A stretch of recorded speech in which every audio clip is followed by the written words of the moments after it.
నెబిలియన్స్ ఉన్నారు బైబిల్లో. నెబిలియన్స్ నిజంగా మరి ఉన్నారు. నెబిలియన్స్ అనగా ఎవరు నిజంగా? అలాగే ఇక్కడ అదే అంశాన్ని మనం చూద్దాం.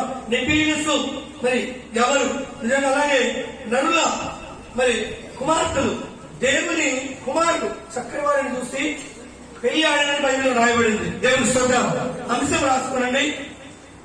దేవుని కుమారులు నరుల కుమార్తెలను చక్కని వారిని చూసి వివాహము లేకపోతే పెళ్లి చేసుకున్నాను. దేవుని స్తోత్రం. మీరు రాసుకోండి. దీని మీద మరి దేవుని కుమారులు ఎవరు, నరుల కుమార్తెలు ఎవరు? ఇది చాలా లోతైనటువంటి అంశము.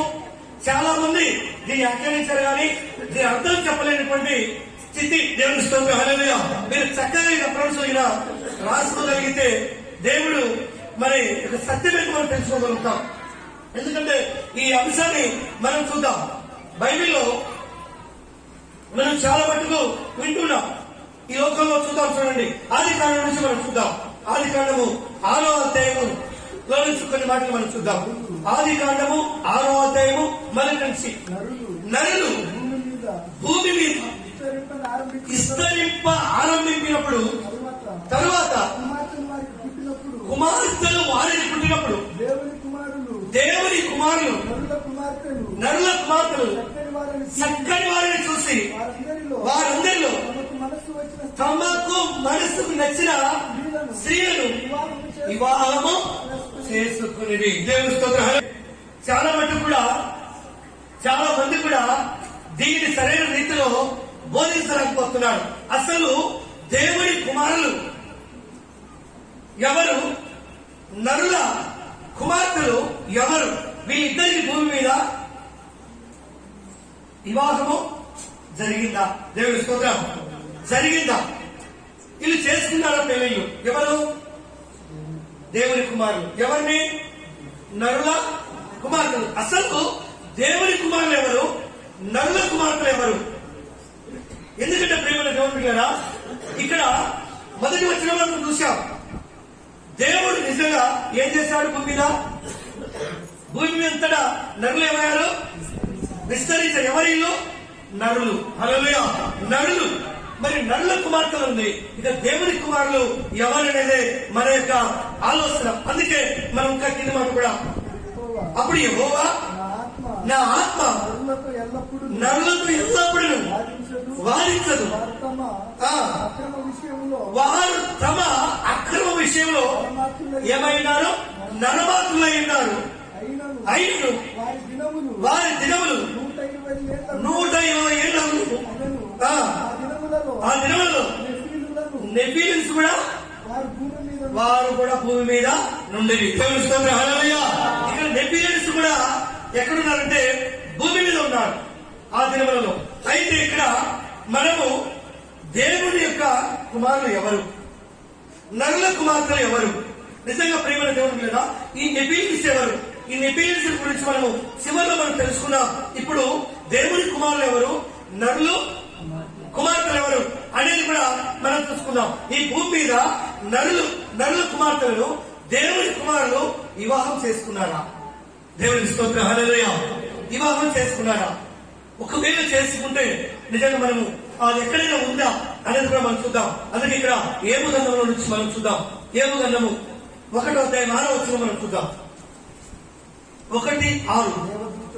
దేవదూతలు యెహోవా సన్నిధి నిలుచుటకై వచ్చిన దినం ఒకటి ప్రదర్శించారు. ఎవరు? దేవదూతలు. దేవదూతలు దేవుని కుమారులు అనబడతారా? అనబడరు. దేవుని స్తోత్రం. అనబడరు. కానీ వీళ్ళు ఎవరంటే దేవదూతలు. దేవదూతలు ఇక్కడ పుట్టోట్లు మనం చూద్దాం. దైవ కుమారులు కదా. ఈ మాట దేవదూతలు అన్న మాట బైబిల్లో మరి దేవదూతలు అనబడతారు పుట్టోట్లు ఎక్కడా లేదు. దేవుని స్తోత్రం. వీళ్ళు ఎవరంట? దైవ కుమారులను. అలాగే మనము 2వ అధ్యాయం చూద్దాం. 2వ అధ్యాయము 1వ వచనం నుంచి దేవదూతలు. అది ఇక్కడ దేవదూతలు ఉన్నారు బైబిల్లో. దేవదూతలు ఉన్నారు. అదే మనము రాసుకుంటున్నాం. మీరు చెప్పిన 38వ అధ్యాయము 7వ వచనం కూడా మనం చూద్దాం. అది 38:7. ఉదయ నక్షత్రములు ఏకముగా కూడి ఆడినప్పుడు దేవదూతలందరూ ఆనందించి చాలు జయధ్వనులు చేయవచ్చు. స్తోత్రం. హల్లెలూయా. ఇక్కడ కూడా దేవదూతలు ఉన్నారు, కానీ దేవుని యొక్క కుమారుడు బైబిల్లో మనం ఎక్కడ చూసినా లేదు. అందుకే అక్కడ పుట్టోట్లు ఉంటారు చూడండి. ఎవరిలో దేవుని కుమార్ పుట్టోట్లో మాత్రమే ఇవ్వబడింది. కానీ ఈ యొక్క మిగతా చోట్ల దేవదూతలు అనబడిన చోట ఎక్కడ కూడా ఎవరు లేరు, దైవ కుమారులు లేదు. ఎందుకంటే ఇక్కడ బైబిల్ ఆదికాండంలో మనం చూసినటువంటి మాట అక్కడ ఏమనుందంటే దేవుని కుమారులు నల్ల కుమార్తెలను చక్కని వారిని చూసి వివాహము చేసుకున్నాను. కానీ ఇక్కడ దేవదూతలు అని ఉంది. దేవదూతలు పెళ్లి చేసుకుంటాయా? దేవదూతలు పెళ్లి చేసుకుంటాయా? పెళ్లి చేసుకుంటే దేవుడు నిజంగా వారిని విడిచిపెడతాడా? మనము అందుకే మనకు క్లారిటీ కావాలి. అందుకే ఇక్కడ చూద్దాం, చూడండి. అదే బైబిల్లో నుంచి మనం ఏప్రిల్ రాసిన పత్రికలో కూడా మనం చూద్దాం.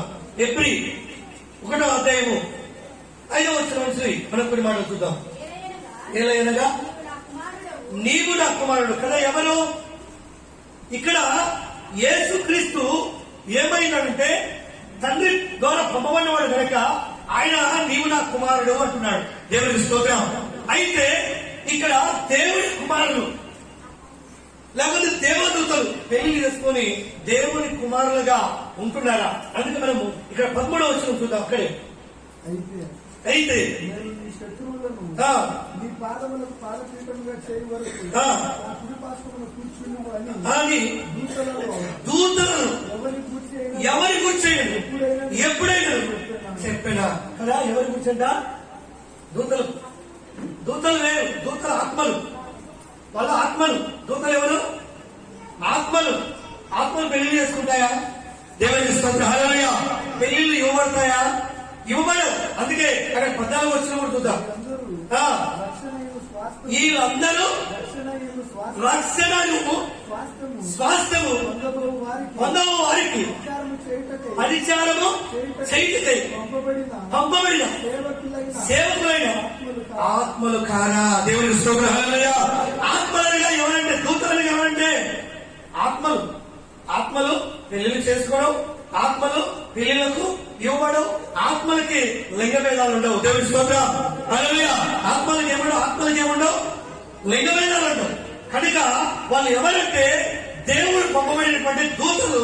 వాళ్ళు ఏం చేస్తారంటే పరిచర్య చేస్తారు. హల్లెలూయా. ఈ లోకంలో దేవుడి మాట ప్రకారం వచ్చి వాళ్ళు ఏం చేస్తారు? ఈ లోకంలో పరిచారకులు మాత్రమే, వాళ్ళ ఆత్మలు మాత్రమే, వాళ్ళ ఆత్మలు పెళ్లి చేసుకోవడం, పెళ్లిళ్ళకు ఇవ్వడం అని ఇక్కడ వాక్యము చదివిస్తూ ఉంది. అయితే మన వాళ్ళు ఏం చేస్తారంటే నిజంగా ఇక్కడ దేవుని కుమారులు అలాగే పెళ్లి చేసుకున్నారు.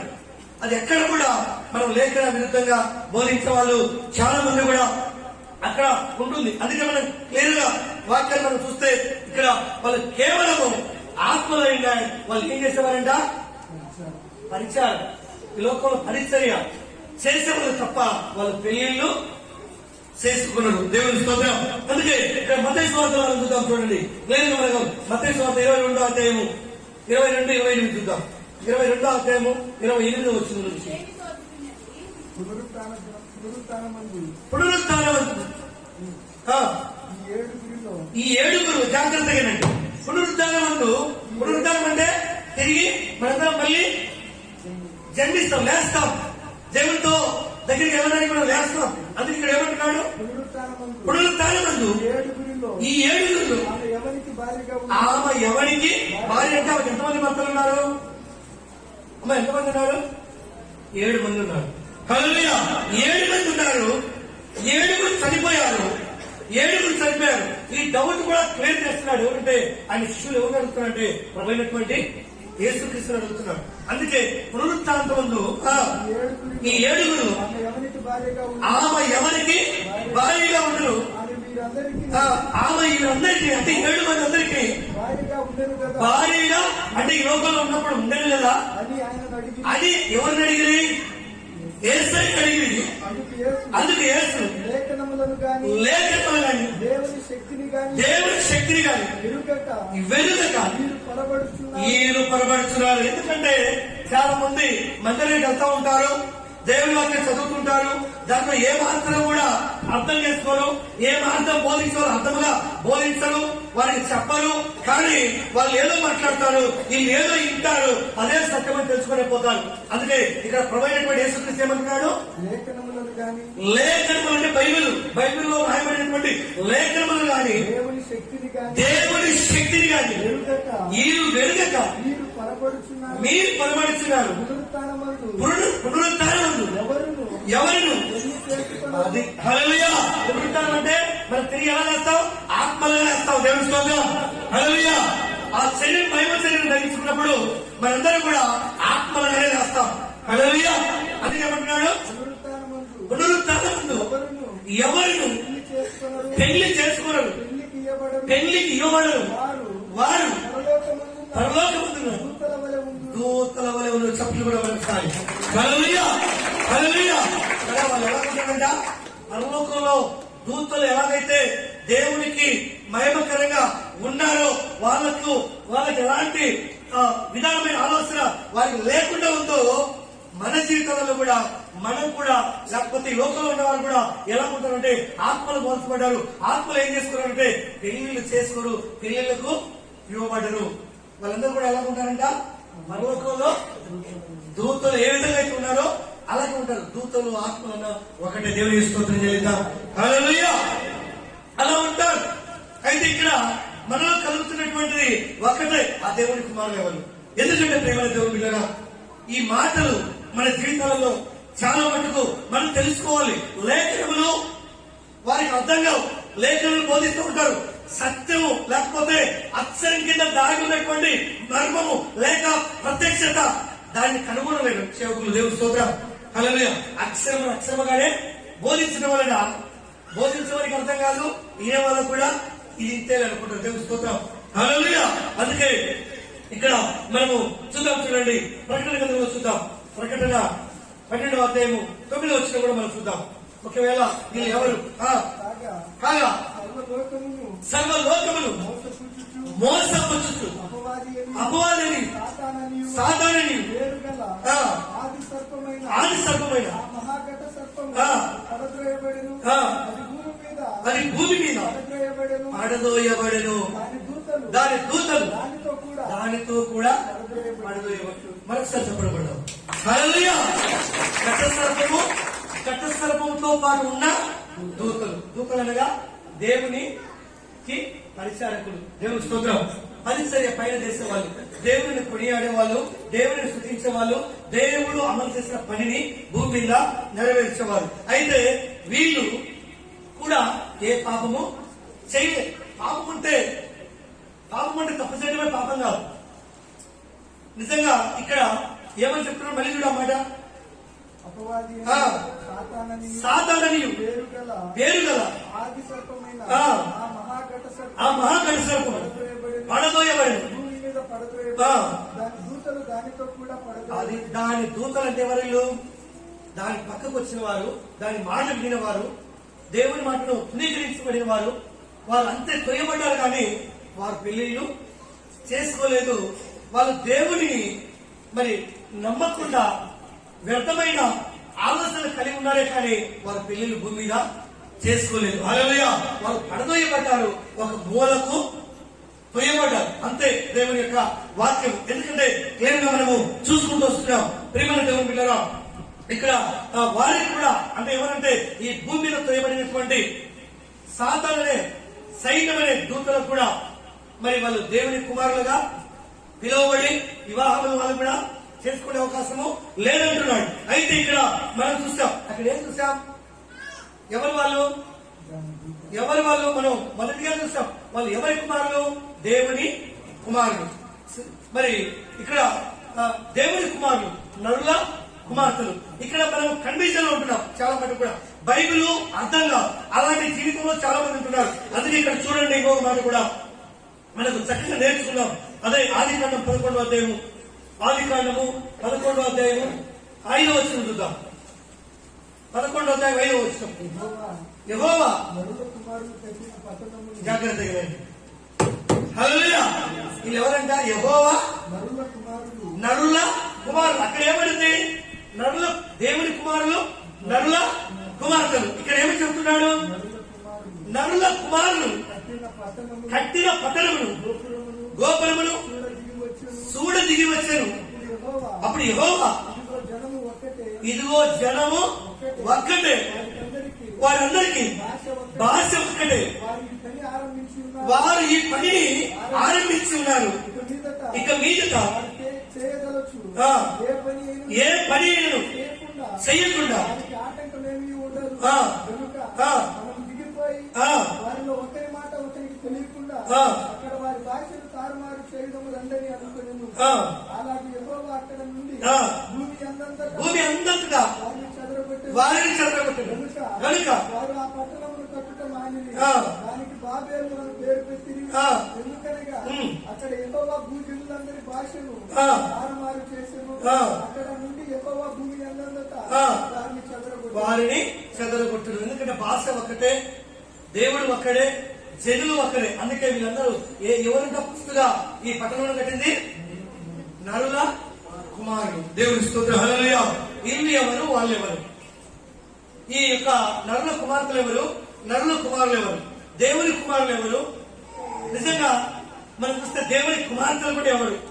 హల్లెలూయా అనే క్లారిటీ లోనికి మనం రావాలి. అందుకే ఈ మాట మనం మొదటి యోహాను రాసిన పత్రిక మనం చూద్దాం. చూడండి, మొదటి యోహాను రాసిన పత్రిక 3వ అధ్యాయము 9వ వచనం చూద్దాం.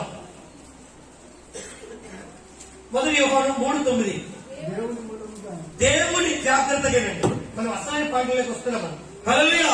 దేవుని మూలముగా పుట్టిన ప్రతి వాడిలో ఆయన బీజము నిలిచిన కనుక వాడు పాపము చేయడు. వాడు దేవుని మూలముగా పుట్టినవాడు కనుక పాపము చేయగలడు. దీనిని బట్టి దేవుని పిల్లలెవరు? అపవాది పిల్లలెవరు? చేతబడును. నీతిని జరిగించని ప్రతివాడు దేవుని సంబంధులు కాదు. చాలు. ఈ మాటలు మనం చూస్తే దేవుని వాక్యము ఎవరినైతే నిలిచి ఉంటుందో ఆ వ్యక్తి ఎవరంట? దేవుని సంబంధి, దేవుని బిడ్డలు, దేవుని సంబంధి, దేవుని కుమారులు. ఎవరినైతే దేవుని వాక్యం వినక అవిధేయత విడిచిపెడుతున్నారో వాళ్ళు ఎవరి సంబంధులు? అపవాది సంబంధులు. అంటే అపవాది పెళ్లి చేసుకునేది, అపవాది పిల్లలు పుట్టలేదు. అంటే దేవుని మాటను తోసివేసిన ప్రతి వాడు కూడా, దేవుని మాటను లోబడే ప్రతి వాడు కూడా ఎవరి సంబంధి? అపవాది సంబంధి. దేవుని స్తోత్రం. అపవాది సంబంధి. ఎందుకంటే దేవుని వాక్యం వింటున్నటువంటి నీలో నాలో కూడా మనము ఏముండాలంటే దేవుని బీజం, దేవుని ఒక వాక్యం మనలో నిలిచి ఉండాలి. దేవుని వాక్యం ఎప్పుడైతే ఎవరో నిలిచి ఉంటుందో వాళ్ళందరూ కూడా ఏ సంబంధం అంట? ఎవరి సంబంధులు? దేవుని సంబంధులు. అనగా దేవుని కుమారులు అనబడతారు, దేవుని కుమార్తెలు కూడా అనబడతారు. దేవుని స్తోత్రం. ఇందులో డౌట్ లేదు. ఎందుకంటే దేవుడు నువ్వు కూడా, నువ్వు దేవుని బిడ్డవు, దేవుని కుమారుడు, దేవుని కుమార్తె అనబడతావు. అదే లోకానుసారంగా జీవిస్తే ఏమని పిలుస్తారు? సాధారణ బిడ్డ. ఎందుకంటే సాధారణ బిడ్డ కాదు, నరుని గుట్ట వల్లే. హల్లెలూయా. దేవుని మాట వినలేదు కనుక. అందుకే ఇక్కడ రోమీయులకు రాసిన పత్రిక చూడండి ఒకసారి. రోమా 8వ అధ్యాయము 5వ వచనం చూద్దాం. చూడండి. శరీరానుసారులు శరీర విషయం మీద మనస్సు ఉంచిన 2 రకాలు ఉన్నాయి. ఎవరిలో? శరీరానుసారులు శరీర విషయం మీద మనస్సు ఉంచుదు, ఆత్మానుసారులు ఆత్మ విషయం మీద మనస్సు ఉంచుదు. శరీరానుసారమైన మనస్సు మరణము, ఆత్మానుసారమైన మనస్సు జీవమును సమాధానమైన 14వ వచనం చూద్దాం క్లియర్ గా. దేవుని ఆత్మ చేత అందరూ నడిపింపబడలో వారందరూ చెప్పబడ్డారు. హల్లెలూయా. హల్లెలూయా కదా. ఏ ఆత్మ చేత? దేవుని ఆత్మ చేత అందరూ నడిపించబడలో వాళ్ళందరూ కూడా ఎవరు చెప్పాలి? మరి చెప్పాలి ఎందుకన్నా ఒకసారి. ఎవరు వాళ్ళందరూ అంటే? వాళ్ళందరూ మనందరం కూడా, మనందరం కూడా చెప్పాలి. దేవుని స్తోత్రం. స్త్రీలు, పురుషులు అందరూ కూడా ఎందరైతే దేవుని ఆత్మ చేత నడిపించబడిందో వాళ్ళందరూ కూడా ఎవరు? సాతాను సంబంధాలా దేవుని సంబంధం చెప్పాలి క్లియర్గా చెప్పండి. దేవుని కుమారుల సాతాను సంబంధుల ఏమని క్లారిటీ ఇస్తుంది ఇక్కడ? ఎందరైతే ఆత్మచేత నడిపించబడినో వారందరూ దేవుని కుమారులు. దేవునికి స్తోత్రం చేద్దాం ఒకసారి. హల్లెలూయా. దేవుని కుమారులు ఎవరంటే ఆత్మచేత ప్రభువుని హత్తుకొని జీవించే వాళ్ళు మాత్రము దేవుని కుమారులు. దేవునికి విరుద్ధంగా జీవించే వాళ్ళు మాత్రము అపవాది సంబంధులు. అందుకే ఇక్కడ నిజంగా ప్రేమ దేవుని పిల్లల అంటాడు చూడండి. ఇక్కడ మనకు ఇంకొక మాట కూడా అదే ఆదికాండంలో మనం చూద్దాం. 2వ అధ్యాయంలో చూద్దాం. 2వ అధ్యాయం 7వ వచనం చూద్దాం చూడండి. 2వ అధ్యాయం 7వ వచనం. దేవుడైన యెహోవా అది దేవుని స్తోత్రం. హల్లెలూయా. ఎవరు ఇక్కడ నరులు ఉన్నారు.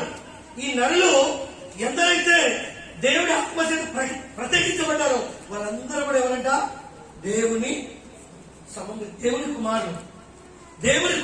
అయితే దేవుడు మొట్టమొదటిగా అవ్వను అవ్వను ఏమిడితో సృజించాడు? నేల మంటితో. కానీ వారికి ఏమని పేరు పెట్టాడు? నరులు. మరి ఈ నరులలో ప్రత్యేకంగా దేవుని కుమారులు ఎవరు?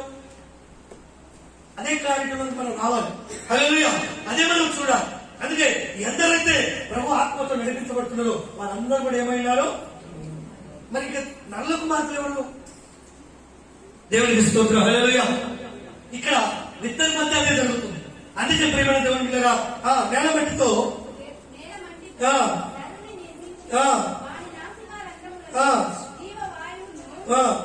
కూలగా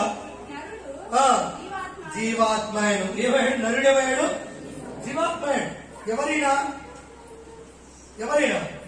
ప్రథమ కుమారుడు ఎవరు? దేవునికి ఆదాము. దేవుని స్తోత్రం. హల్లెలూయా. మొదటి ఆదాము దేవుని కుమారుడు అయినాడు. ఆయన పేరు కూడా ఏమని పెట్టాడు? నరుడే. హల్లెలూయా. నరుడే అని ఇక్కడ లూకాసు వార్త చూద్దాం చూడండి. లూకాసు వార్త 3వ అధ్యాయము 38వ వచనం. 3:38. కేయినాను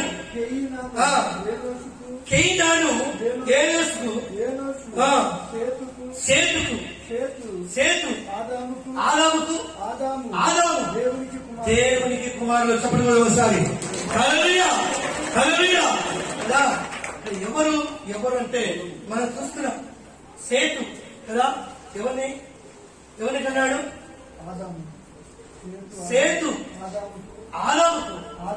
ఆదాము దేవునికి కుమారుడు. వీళ్ళు నిజంగా మనం చూస్తే వీళ్ళు నీతిమంతులు అందరూ కూడా దేవునికి ఏమైనారు? కుమారులే. దేవునికి స్తోత్రం. కుమారులు అయినారు. ఎందుకంటే సేతు మనకు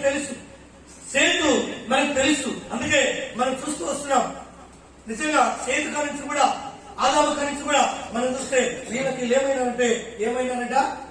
కుమారులు అయినారు. వీళ్ళు ఎవరంటే దేవుని కుమారుడు ఆదాము పుట్టినటువంటి వంశంలో మనం చూస్తే మొదటిగా పుట్టింది ఎవరు? చెప్పాలేమా? రెండో చెప్పండి. ఆదాము మొదటి కుమారుడు ఎవరు? అదే కయీను. దేవుని స్తోత్రం. రెండో కుమారుడు హేబెల్. దేవుని స్తోత్రం. హల్లెలూయా. ఎందుకంటే ఇక్కడి నుంచే వచ్చింది భయం. ఇక్కడి నుంచే స్టార్ట్ అయింది. నరుల కుమార్తెలు ఎవరో, మరి దేవుని కుమారులు ఎవరో, మరి వివాహం చేసుకున్నారు ఎవరో కూడా ఇక్కడి నుంచే మనకు స్టార్ట్ అయింది. అక్కడి నుంచే వంశావళి వచ్చింది. అందుకే ఇక్కడ మనం చూద్దాం చూడండి ప్రియమైన దేవుని గారా. మరి ఏప్రిల్ రాష్ట్ర పత్రిక మనం చూద్దాం. ఎందుకంటే ఇక్కడ మనం చూస్తూ వచ్చాం. ఎందుకంటే వివాహము అన్నటువంటిది మరి చాలా అన్ని విషయంలో నిజమైందని కూడా మనం చూస్తాం. కానీ ఇక్కడ చూద్దాం చూడండి. ఏప్రిల్ 13:4 చూద్దాం చూడండి. వివాహము అన్ని విషయంలో ఘనమైంది. మరి నిజంగా దేవుడే దీన్ని ఏం చేశాడు? ప్రారంభించాడు. దేవుడే వివాహం అనే విషయాన్ని ఆయనే మొట్టమొదటిగా దీనిని ఆదాము అవ్వలకు చేస్తాడు. హల్లెలూయా. ఇక్కడ మనం చూస్తూ వస్తున్నాం. అయితే వివాహము చేసుకునడము తప్ప లేక దేవుని కుమారులు నరుల కుమార్తెలను చేసుకోవడం తప్పు. వివాహం ఒకటే. ఏమంటున్నాడు ఇక్కడ? వివాహం అన్ని విషయంలో. మరి నిజంగా మనం చూసాం కదా ఆదికాండంలో ఏమని చూసాం? దేవుని కుమారులు నరుల కుమార్తెలను చక్కని వారిని చూసి మరి వాళ్ళందరూ ఏం చేశారంటే అక్కడ అక్రమం చేశారంట. హల్లెలూయా. వాళ్ళందరూ ఏం చేశారు? అక్రమం చేసిన తర్వాత దేవుడు వారందరినీ కూడా ఏం చేయాలనుకున్నాడు? నాశనం చేయాలనుకున్నాడా లేదా? హల్లెలూయా. ఎందుకు అక్రమం చేశాడు? మరి పెళ్లిళ్ళు మంచిదే కదా, పెళ్లిళ్ళు చేసుకోవడం మంచిదే కదా, కానీ వారి అక్రమ విషయం వాళ్ళు అక్రమం చేస్తారు. వాళ్ళ అక్రమం వేరు, వివాహాలు చేసుకోవడం వేరు. దేవుని స్తోత్రం. హల్లెలూయా. అందుకే ఇక్కడ అంటాడు చూడండి, మనం చూసుకొస్తున్నాం. ఇది ఆదికాండం చూద్దాం. ఆదికాండము 4వ అధ్యాయము 25వ వచనం చూద్దాం. చూడండి. ఆదాము మరలా అంటే మనం మొదటికి ఇద్దరు చూసాం. ఎవరు వాళ్ళిద్దరు? ఆదాముకు చెప్పాలి, కయీను, ఏబేలు. వీళ్ళిద్దరు కూడా మొదటి సంతానం. కానీ వీళ్ళిద్దరు ఎవరు చనిపోయారు? అమ్మ ఎవరు చనిపోయారు? ఏబేలు చనిపోయారు. దేవుని స్తోత్రం చెల్లిద్దాం. హల్లెలూయా. ఏబేలు చనిపోయాడు. ఎందుకంటే మరి ఏబేలు చూద్దాం కిందమాట.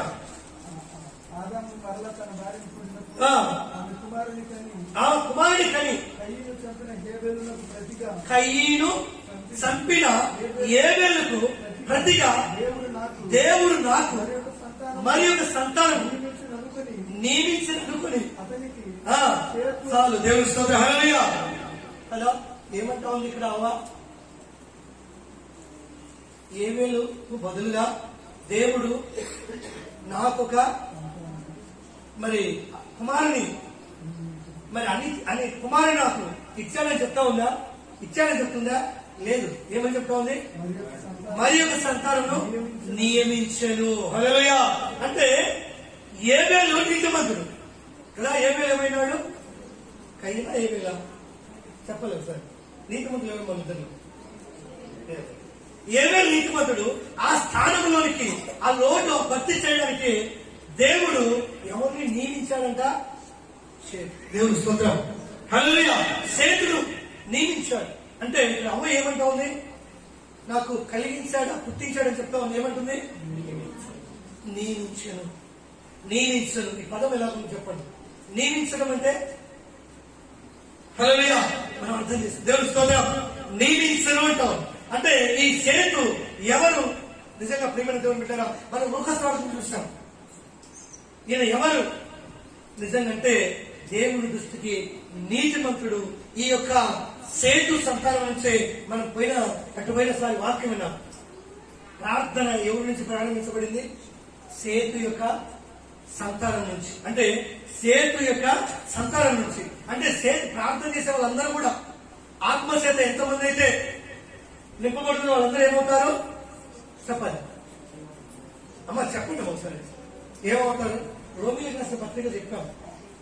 దేవుని చేత ఎందరో నింపబడిన వాళ్ళందరూ కూడా దేవుని కుమారులు అనబడును. హల్లెలూయా.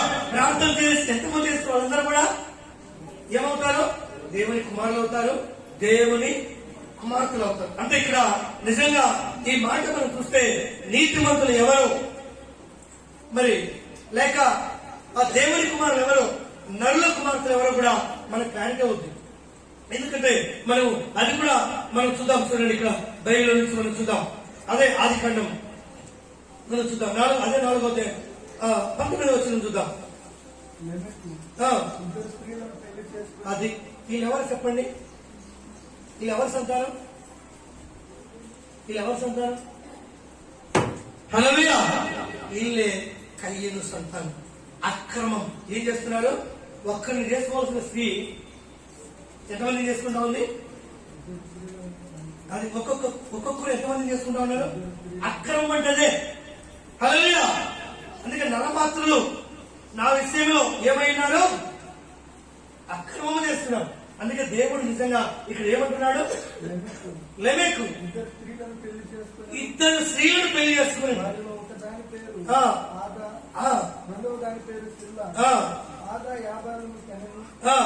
పశువులు గలవాడై గుడారములలో నివసించు వారికి చాలు. ఇక్కడ కూడా 23వ వచనం కొడుతున్నాం. అక్కడ 23వ వచనం. లెమెకు తన భార్యలతో లెమెకు తన భార్యలతో ఓ ఆదా ఓ సిమ్లా ఆ. నా కొడుకు వినుడి ఆ. లెమెకు భార్యలారా ఆ. నా మాట ఆలకించుడి ఆ. నన్ను గాయపరిచినందుకై ఉమ్. ఒక మనిషిని చంపితిని దేవునికి స్తోత్రం. హల్లెలూయా. కయ్యను కదా సంతానంలో నుంచి ఎవరు వచ్చారంటే హత్యలు చేసేవారు, ఇద్దరు ముగ్గురు స్త్రీలను పెళ్లి చేసుకునేవారు, అక్రమముగా అన్యాయంగా హత్యలు చేసేవారు ఎవరి సంతానం నుంచి వచ్చారు? కయ్యను సంతానంలో నుంచి కదా. వీళ్ళెవరు? నరమాత్రులు. దేవుని స్తోత్రం. ఎవరు వాళ్ళు? నరమాత్రులు అనగా వాళ్ళకి దయలక్షణం లేదు. వాళ్ళందరూ కూడా ఇద్దరు ముగ్గురు స్త్రీలను వివాహం చేసుకునేవారు, హత్యలు చేసేవారు. ఎవరి సంతానం నుంచి వచ్చారు చెప్పండి? కయ్యను సంతానం నుంచి. అదే సేతు సంతానం నుంచి ఎవరు వచ్చారు? నీతిమంతులు వచ్చారు. దేవుని స్తోత్రం. హల్లెలూయా. నీతిమంతులు వచ్చారు. వాక్యము ఎవరినో తెలియదు. వాక్యం చక్కగా మీరు చూసుకోండి, చక్కగా చదవండి. అందుకే ఇక్కడ 6వ అధ్యాయంలో మనం చూద్దాం. ఆదికాండం 6వ అధ్యాయము 10వ వచనం మనం చూద్దాం. షేము 6:10. షేము హాము సేము హాము యాఫెతును యాఫెతును ముగ్గురు కుమారులను ముగ్గురు కుమారులను నోవాహు కనెను. నోవాకు కనెను. హల్లెలూయా. ఈ నోవాకు కూడా ఎవరి నుంచి వచ్చాడా చెప్పండి? ఎవరి నుంచి వచ్చాడు? ముందుగా విన్నాం. లూకాసు వార్త సేతుల నుంచి వచ్చాడు. దేవుని స్తోత్రం. నీతిమంతులు, దేవుని కుమారులు. దేవునికి స్తోత్రం చేద్దాం ఒకసారి. హల్లెలూయా. ఈ నోవాకు ఎవరి నుంచి వచ్చాడంట? ఎవరి సంతానం? సేతు సంతానం. అందుకే నీతిమంతుడిగా మరి నోవాహు భార్య, ముగ్గురు కుమారులు కదా, ఆయన యొక్క ముగ్గురు కోడళ్ళు. మొత్తము జలప్రలయంలో ఎంతమంది మాత్రమే మిగిలారు చెప్పండి? నోవాహుకు తెలుసు ఎంతమంది? ఎంతమంది? ఎన్నోసార్లు 8 మంది. దేవుడికి స్తోత్రం చేద్దాం ఒకసారి. హల్లెలూయా. ముగ్గురు కుమారులు, ముగ్గురు కోడళ్ళు, ఇద్దరు తల్లిదండ్రులు ఎప్పుడో చెప్పండి ఒకసారి. చెప్పండి అమ్మా. మరి ఎందుకు సందేహపడుతున్నారు? హల్లెలూయా. అంటే అప్పుడు ఏమైపోయింది? జలప్రలయంలో ఏమైపోయింది? ప్రపంచమంతా ఏం చేశాడు దేవుడు? నాశనాన్ని చేశాడు. దేవుడికి స్తోత్రం. నాశనం చేశాడు. మిగిలింది ఎవరు? ఎవరి నుంచి మనం మళ్ళీ జన్మించాం? నిజంగా ప్రేమైన దేవుని బిడ్డరా.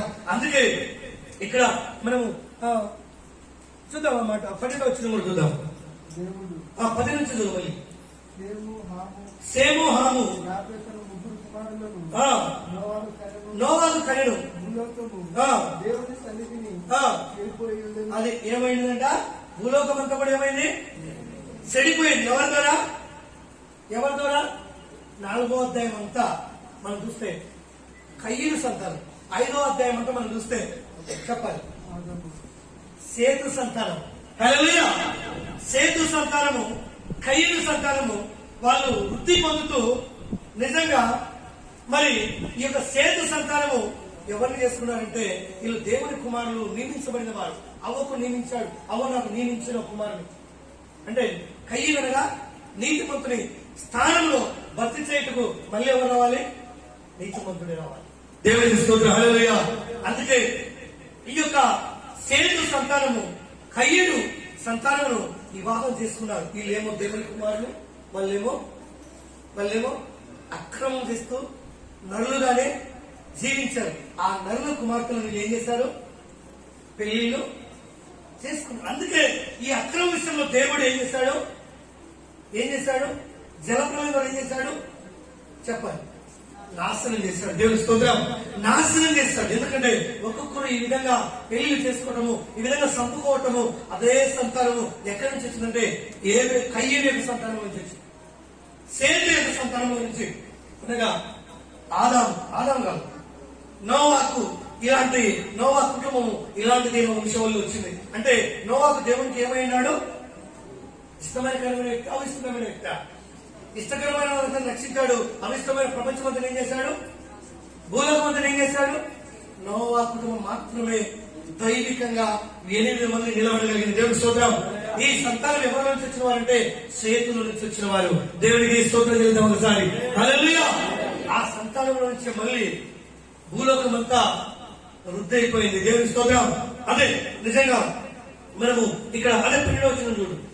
దేవుడు భూలోకమును సృష్టించినప్పుడు అది చెడిపోయి అది ఏమైంది? దేవుడు ఏం చూశాడు? భూలోకాన్ని చూశాడు. భూలోకం అంతా ఏమైపోయింది? ఈ విధంగా పెళ్లిళ్ళు చేసుకోవటము అంటే పెళ్లిళ్ళు అంటే ఆ పెళ్లిళ్ళు కాదు, పిల్లలకు రాసిన పత్రిక ప్రకారం కాదు, అక్రమ విషయంలో వాళ్ళకి నచ్చిన వారిని అంటే ఏమన్నాడు? దేవుని కుమారులు నరుల కుమార్తెలను చక్కని వారిని చూసి వివాహము చేసుకుని అన్నాడు. అంటే వారికి నచ్చిన వారిని బలత్కారము చేయటము, బలత్కారంగా పెళ్లిళ్ళు చేసుకోవడము, ఒకరికి బదులుగా ఇద్దరి ముగ్గురిని చేసుకోవటము, అలా చేసుకోవటం వలన దేవుడు ఏం చేశాడంటే ఒక్కసారి తొంగి చూస్తాడు. హల్లెలూయా! భూలోకాన్ని తొంగి చూసినప్పుడు భూలోకం అంతా ఏమైందంట చెప్పాలి. ఏమైంది? బలత్కారం చేత చెడిపోయింది. హల్లెలూయా! బలత్కారం చేత హత్యలు, తప్పులు వెళ్లి కూడా చేస్తూ వచ్చేవారు బలత్కారం చేసి. అందుకే మరి దేవుడు చూసి వారిని ఏం భూమి మీద సమస్త శరీరులు తమ మార్గములను చెరిపి వేసుకుని ఉండింది. దేవుడు నోహాతో సమస్త శరీర మూలముగా భూమి అది ఎలా నిండుందంట? బలత్కారంతో నిండుందంట. హల్లెలూయా! హల్లెలూయా! అంతా బలత్కారమే. స్వేచ్ఛ లేదు, దేవుని విధానం లేదు, దేవునికి భయపడటం లేదు. వాళ్ళ ఇష్టం వచ్చినట్టు మొక్కడం, వాళ్ళ ఇష్టం వచ్చినట్టుగా తాగడము, తినడము, వాళ్ళకి ఇష్టం వచ్చిన స్త్రీలను పెళ్లిళ్ళు చేసుకోవడం, ఇదంతా కూడా భూమి మీద ఏం జరుగుతుందంటే దేవునికి అవిష్టంగా జరుగుతూ ఉంది. హల్లెలూయా! హల్లెలూయా! అందుకే వాళ్ళు భూమిని ఏం చేస్తారంటే బలత్కారముగా నిండి ఉన్నది కనుక నా సన్నిధిని వారి అంతము కదా దేవుడు సహించడు. ఎందుకంటే ప్రేమైన దేవుని మీద జాగ్రత్తగా మనం వినాలి. దేవుని దగ్గర అక్రమము చేస్తే దేవదూతలనైనా దేవుని కుమారులనైనా ఏం చేస్తాడో తెలుసా? ఏం చేస్తాడు? కథం చేస్తాడు, సహించడు దేవుడు. అందుకే దేవదూతలు ఈ లోకంలో ఉన్నారు, వాళ్ళకి లింగభేదం లేదు, వాళ్ళు పెళ్లిళ్ళు చేసుకున్నారు, పెళ్లిళ్లకు యువవాడు. దేవుడి స్తోత్రం. వాళ్ళు ఎలాంటి వాళ్ళంటే ఆత్మలు మాత్రమే. వాళ్ళు ఏం చేస్తారంటే పరిత్యారకులు మాత్రమే. ఈ లోకానికి పరలోకంలో పరిచర్య చేసేవారు మాత్రమే. హల్లెలూయా! అందుకే మనకు తెలుసుకుంటూ వస్తున్నాం నల్ల కుమార్తెలు నిజంగా దేవుని కుమారులు ఎవరన్న వాళ్ళు మనం చూస్తూ వస్తున్నాం. ఎందుకంటే దేవుడు గొప్పవాడు. ఈ విధంగా చేయటం వలన ఆ దినాలలో దేవుడు ఏం చేశాడంటే మొత్తాన్ని మరి ఏం చేశాడు? 40 రాత్రులు 40 పగళ్ళు తీయకుండా వర్షాన్ని కురిపించి ఏం చేశాడు? పతనం చేశాడు. ఆ పతనంలో మిగిలిన కుటుంబం ఎంతమంది ఉందా? 8 మంది. దేవుడి స్తోత్రం. నోవా కుటుంబం మాత్రమే. హల్లెలూయా! ఈ నోవా కుటుంబం కై నుంచి వచ్చింది కాదు. ఈ నోవా కుటుంబం ఎవరి నుంచి వచ్చింది? సేతు నుంచి. సేతు ఎవరు? నీతిమంతుడు. సేతు కుటుంబం నుంచి ప్రార్థన ప్రారంభమైంది. హల్లెలూయా! అందుకే ఇక్కడ మనం చూద్దాం, చూడండి. ఎందుకంటే అటు అక్రమం చేసే వారిని ఎవరిని కూడా దేవుడు సహించడు. అది ఎట్లంటే ఇక్కడ మొదటి రాజులు చూద్దాం, చూడండి. మొదటి రాజులు 11వ అధ్యాయము 3వ వచనం నుంచి కొన్ని మాటలు మనం చూద్దాం. అతనికి 700 మంది రాజకుమార్తెలైన వారి ఎవరికి? తెలుస్తుంది. హల్లెలూయా! ఎవరికి? రాజకుమార్తెలు 700 మంది. ఎవరికి భార్యలు? ఎవరికి? చాలా మందికి తరగతి వస్తున్నాయి. హల్లెలూయా! తలలు పైకి ఎత్తండి, దేవుడి స్తోత్రం చెల్లిద్దాం. హల్లెలూయా! ఎవరికి 700 మంది రాజకుమార్తెలు? మరి ఎవరికి? అందుకే జాగ్రత్త. సొలొమోనుకు 700 మంది రాజకుమార్తెలు అయినా భార్యలను 300 మంది ఉపపత్నులను కలిగి ఉండి అతని భార్యలు అతని హృదయమును ఎక్కడ త్రిప్పివేసి సొలొమోను వృద్ధుడైనప్పుడు అతని భార్యలు అతని హృదయమును ఇతర దేవతల తట్టు త్రిప్పగా అతని తండ్రి అయిన దావీదు హృదయం వలె అతని హృదయము సొలొమోను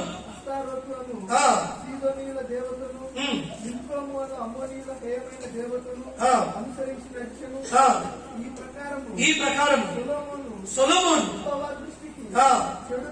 అది యెహోవా దృష్టికి సొలొమోను. మనకు తెలుసు దేవుని తర్వాత జ్ఞాని ఎవరంటే సొలొమోను 1000 మంది భార్యలను పరిపాలించి కాపురము చేసిన వ్యక్తి ఎవరంటే సొలొమోను. దేవుని స్తోత్రం. సొలొమోను ఎలాంటి వాడంటే దేవుని నుంచి జ్ఞానం పొందుకొని 700 మంది రాజకుమార్తెలు ఆయన వివాహం చేసుకున్నారు. 300 మంది ఉపపతులు ఆయన పెళ్లి చేసుకున్నాడు. ఆయన భార్యలు ఎంతమంది ఉన్నారు? అంతవరకు కూడా దేవుడు చెల్లిస్తూనే వచ్చాడు. అయితే సొలొమోను చివరిలో వృద్ధుడైనప్పుడు ఆయన హృదయం ఆయన భార్యను ఎక్కడ తిప్పారు? అన్య దేవతల వైపు తిప్పారు. దేవునికి అది ఇష్టం లేదు. హల్లెలూయా. అన్య దేవతలకు మొక్కటము, అన్య దేవతల వైపు చూడటము, అన్య దేవతలకు గుళ్ళు కట్టించడము, ఇవన్నీ కూడా ఈయన వృద్ధుడైనప్పుడు చేశాడు. కానీ దేవుడు ఏం చేశాడు? అక్కడ ఏం చేశాడు? సొలొమోను ఏం చేశాడు? ఏం చేశాడంట చెప్పాలి. ఏం చేశాడంటే ఏముంది?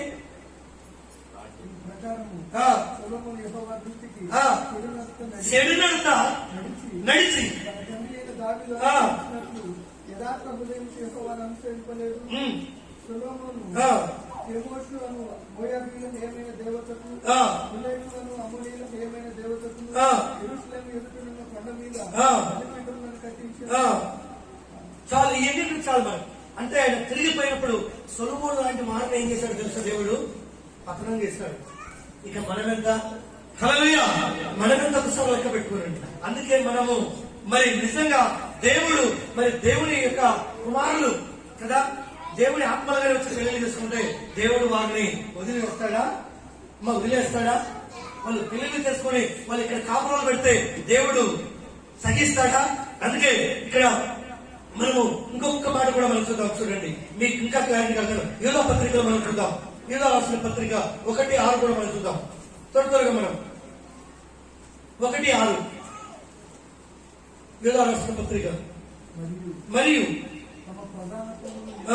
తన ప్రధానత్వం అంటే మనం దేవదూతలు చూస్తాం. దేవదూతలకి పెళ్లిళ్ళు కావు, పెళ్లిళ్లకు ఇవ్వబడని చూస్తాం. అంటే ఎవరు? ప్రధానులు. ప్రధానులు అంటే ఎక్కడున్నారు? దేవుని దగ్గర ఉన్నారు. ప్రధానములు అంటే ఇక్కడ మనం అంటే కదా, నీకంటే ముందు నేను వచ్చానని. ప్రధానంలో నేను ఇక్కడ ఉన్నానంటాడు. అంటే ఈ ఎవరంటే ప్రధానులు. ఇలా ప్రధానత్వమును నిలుపుకొనక తన నివాస స్థలం అంటే ఎక్కడ? పరలోకము. హల్లెలూయా. తన నివాస స్థలములను విడిచిన దేవదూతలను కనుక దేవుడు చూస్తే దేవదూతలు కూడా ఆజ్ఞ మీరితే తీర్పు తీరుస్తాడు. ఇక్కడ తీర్పులు తీరుస్తున్నాడు. ఇక దేవుని కుమారులను దేవుడు సహిస్తాడా? అందుకే అంటున్నాడు మహాదినముల జరుగు తీర్పు వరకు అధిక చీకటిలో నిత్య పాఠ్యములకు ఆయన బంధించి భద్రము చేశాను. ఆ ప్రకారము సొదొమను కూడా ఏం చేశాడు దేవుడు? అక్కడ జరుగుతున్న పాపము, అక్రమము, తన అక్రమ విషయంలో అన్నాడు. అక్కడ జరుగుతున్న అక్రమమును బట్టి దేవుడు ఏం చేశాడు? నిత్యాగ్ని దండన చేసి గంధకములతో కాల్చి బూడిదలు చేస్తాడు. ఇక దేవతలతో ఆత్మలు చేసుకుంటే దేవుడు సహిస్తాడా? హల్లెలూయా. మొదలైనవాడు. అందుకే ఇక్కడ మనము అదే 2 పేతురు రాసిన పత్రిక కూడా చూద్దాం. 2 పేతురు 2:4. 2 పేతురు 2:4. 2 పేతురు రాసిన పత్రిక. దేవదూతలు అది దేవదూతలు పాపం చేస్తే కానీ పెళ్లిళ్ళు చేసుకోలేదు. హల్లెలూయా. పెళ్లిళ్ళు పాపం అంటే పెళ్లి చేసుకుంటే పాపము. పాపం అంటే ఆజ్ఞ అతిక్రమమే, దేవుడు చెప్పింది చేయకపోవటమే పాపం, విగ్రహార్థన చేయటమే పాపం, తప్పు అట్లా ఉంది. అందుకే ఇక్కడ దేవదూతలు పాపం చేస్తాయి కానీ వివాహములు చేసుకోలేదు. హల్లెలూయా. వాళ్ళు దేవుని కుమారులు అనబడరు. అందుకే పాపము చేసినప్పుడు దేవుడు వారిని విడిచిపెట్టగా పాతాళ లోకము కట్టిగా చీకటి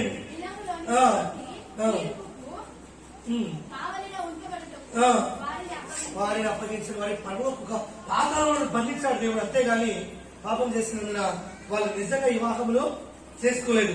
అందుకే ప్రకటన కూడా ఒక మాట చూద్దాం. ప్రకటన 12వ అధ్యాయము 7వ వచనం కూడా ఒక మాట చూద్దాం.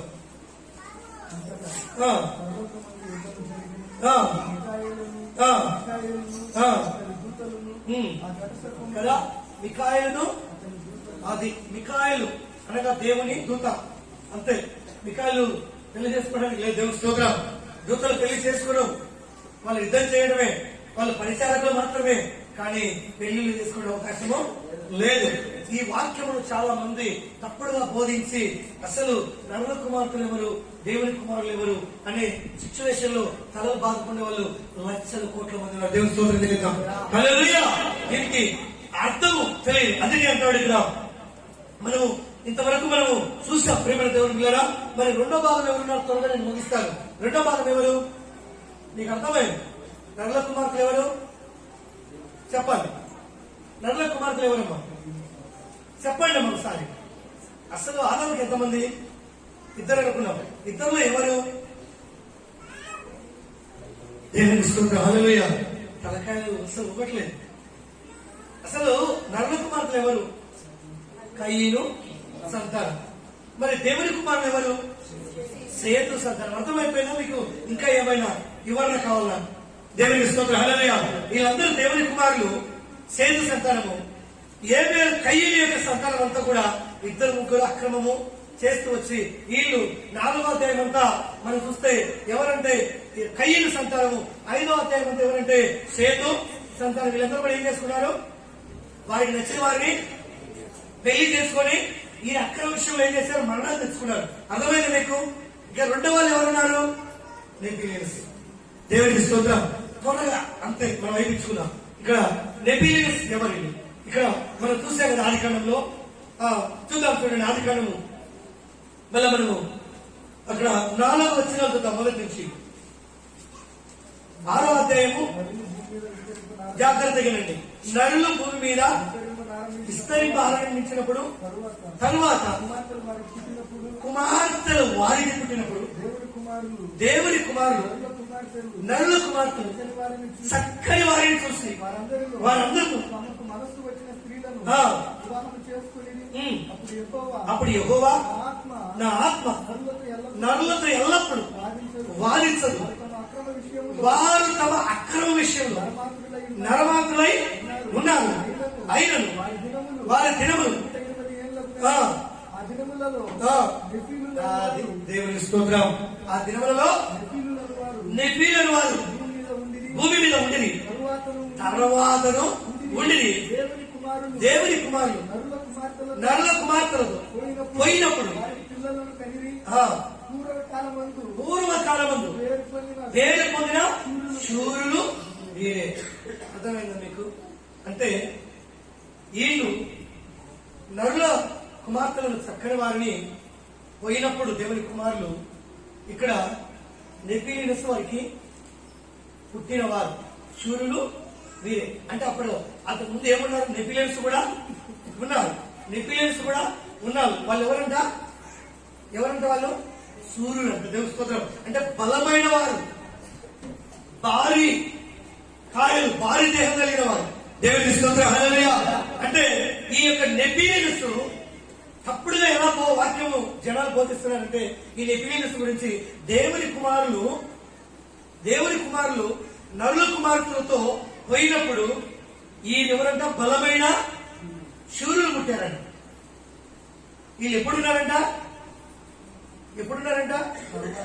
తర్వాత అంటే ఆదికాండం స్టార్టింగ్ లో ఉన్నారు, జలపురం తర్వాత కూడా ఉన్నారు.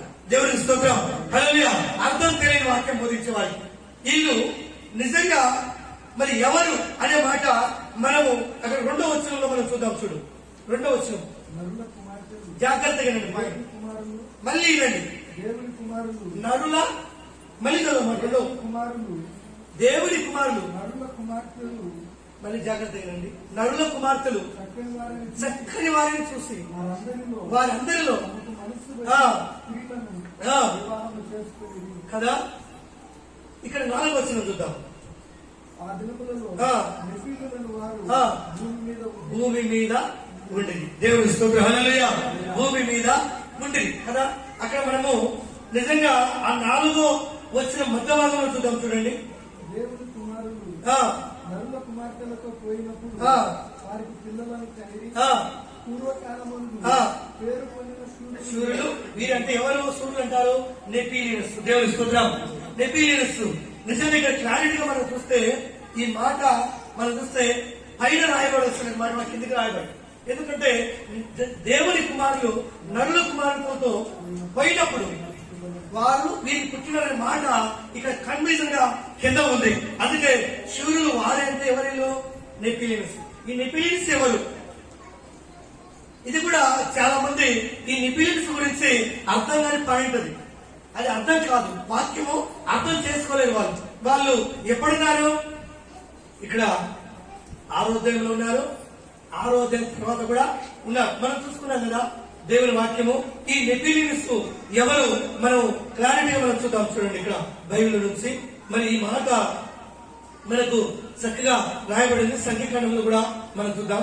సంఖ్యాకాండము 13వ అధ్యాయము ఈ నెఫిలిమ్స్ గురించి 2వ వచనం చూద్దాం.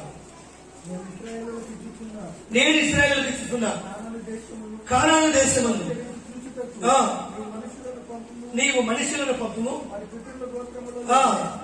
ఇక్కడ మనం చూస్తున్నాం జలప్రలయము ద్వారా దేవుడు ఏం చేస్తాడంటే శూన్యం నాశనం చేస్తాడు కదా, నాశనం చేస్తాడు. ఇక ఏమీ లేదు. అయితే ఇశ్రాయేలు గోత్రపు వారు 12 గోత్రాలు అనగా యాకోబు సంతతి, వారిని ఎక్కడికి పంపారు? మోసే ఎక్కడికి పంపాడు? కానాను దేశానికి. ఎందుకు పంపాడు? ఏగు తీసుకురావడానికి పంపాడు. సెన్సరెన్స్ ఏగు తీసుకురావడానికి పంపాడు కదా. ఇక్కడ జలప్రలయం ద్వారా మొత్తం ఒక 8 మంది తప్ప అందరూ కూడా ఏమైపోయారు? శూన్యమైపోయారని మనం చూసాం. హల్లెలూయా. జలప్రలయం ద్వారా ఏం చేశాడు దేవుడు? ఒక నోవా కుటుంబంలో తప్ప నెఫిలిమ్స్ కూడా ఏమైపోయారు? ఫినిష్ అంతే. దేవుని స్తోత్రం. నెఫిలిమ్స్ కూడా ఇంకా లేరు. మీకు ఎందుకు క్లారిటీ కావాలంటే ఈ నెఫిలిమ్స్ కూడా ఎవరో మీరు తెలుసుకోవడానికి. హల్లెలూయా. నెఫిలిమ్స్ అనేవారు శూరులు, పూర్వకాలంలో ఉన్నవారు అన్నారు. అది అర్థం కాలేదు చాలా మంది వాక్యం చదవడానికి తెలియక, అర్థం చేసుకోవడానికి తెలియక వాళ్ళు తికమకలైపోతున్నారు. వాళ్ళు అప్పుడు ఉండేది, తర్వాత కూడా ఉండేది. హల్లెలూయా. అయితే ఇక్కడ మనము 4వ వచనం మనం చూస్తూ వచ్చాం. వాళ్ళు ఎవరంటే ఎవరికి పుట్టినవారో మనకు తెలుసు కదా. అందుకే ఇక్కడ ఏగుల వారిని పంపాడు. 28వ వచనం చూద్దాం. అయితే ఆ దేశంలో, ఏ దేశంలో? కానాను దేశంలో నివసించు జనులు బలవంతులు, వారి పట్టణములు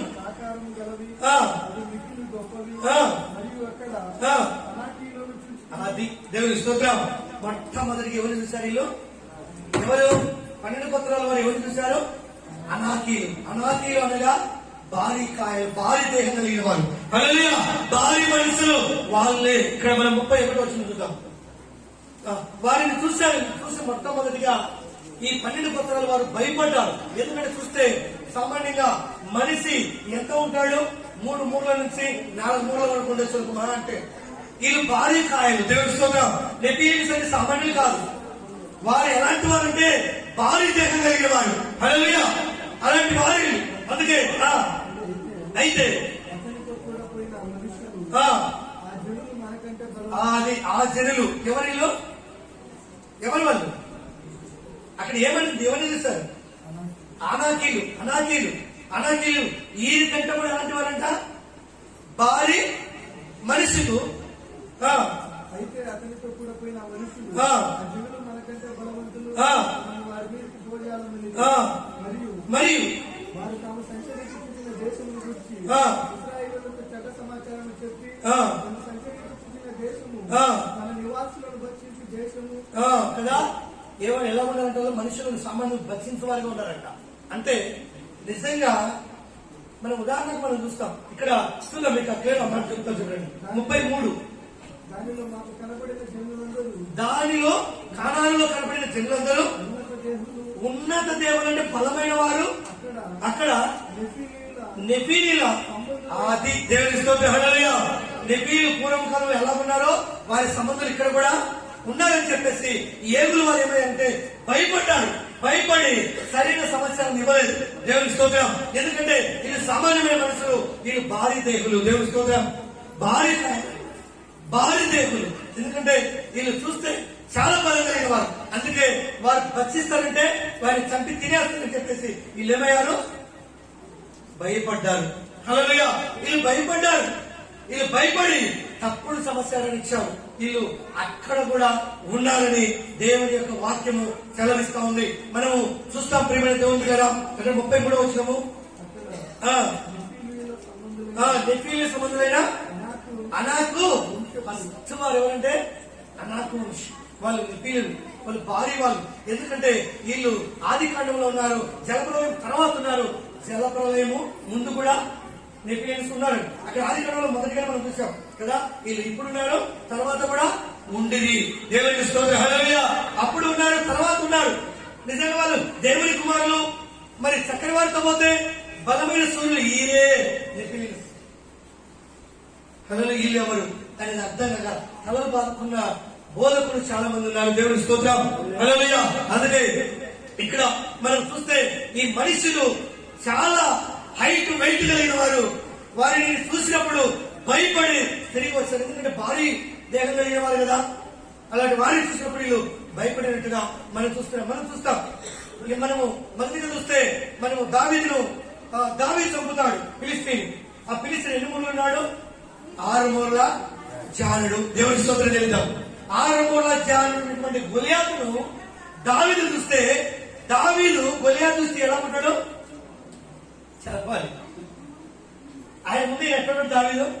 నువ్వు బచ్చగా అంటాడు, నువ్వు బచ్చా నా గోరుడు అంటాడు, నా గోరుమైన కనపడలేదు అంటాడు. హల్లెలూయా. మనిషి సామాన్యంగా 3 మూరల లేకపోతే 4 మూరలు అయిపోయింది. కానీ ఈయన ఎన్ని మూరలు ఉన్నాడు? 6 మూరల. అంటే అప్పుడు కూడా ఉన్నారు. హల్లెలూయా. అప్పుడు కూడా ఉన్నారు.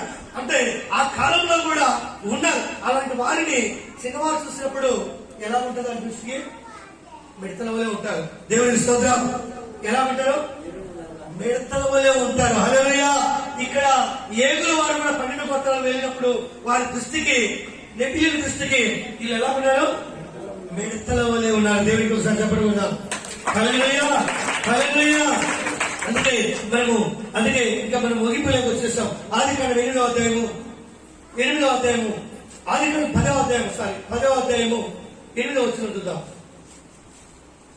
10:8. అది నిమరోధులు కూడా ఎలాంటి వారంట? నిమరోధులు కూడా ఎలాంటి వాడు? భారీకాయే. దేవుని స్తోత్రం. నిమరోధు సామాన్యుడు కాదు. నిమరోధు బబులోను దేశాలన్నింటినీ పరిపాలించి మహాయాటగాడు. హల్లెలూయా. అలాంటి బలమైన వ్యక్తి ఎవరు?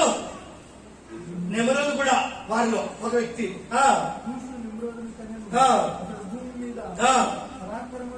అది ఎలాంటి వాడంట? పరాక్రమశాలంట.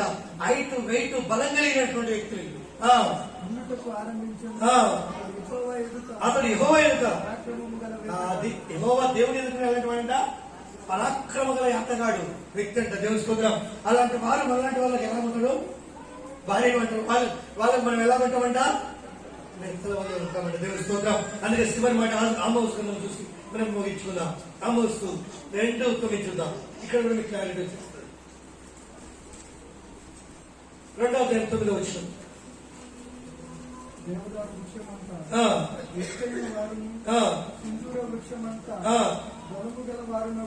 మళ్ళీ చదువు అన్నమాట. దేవదారి వృక్షమంతా. వృక్షం అంటే చిన్నదా పెద్దదా? అమ్మా, వృక్షం అంటే చిన్నదా పెద్దది చెప్పాలి.